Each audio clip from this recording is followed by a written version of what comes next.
Isang mapagpalang araw po sa inyong lahat. Celebrity Chika Time po muna tayo at may inihanda po akong chika para sa inyo. Tara po't magchikahan na po tayo. May Mendoza, super trending ngayon sa social media. Yes, mga maka-celebrity chika time, yan po ang i-chika ko sa inyo. Nalubos rin pong usap-usapan sa social media ng mga netizens, lalong-lalo na nga po ng mga followers at supporters ni Mengay. Abay, pinagpiestahan po si Mengay sa kanyang pagganap sa ikadalawang episode ng Lenten season ng Itbulaga.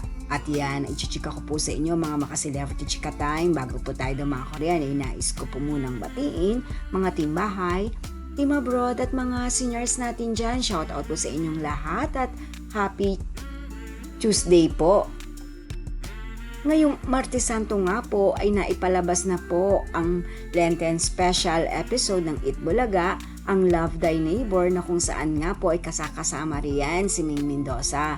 And of course, syempre, pinagpiestahan na naman nga po ng kanyang mga followers at supporters ang tatatanging pagganap po rito ni Mengay.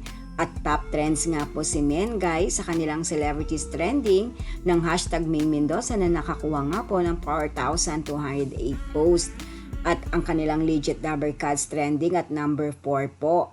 Ang Love Thy Neighbor ay ganun din po, pang-apat po na trending na nakakuha naman po ng 1,766 posts.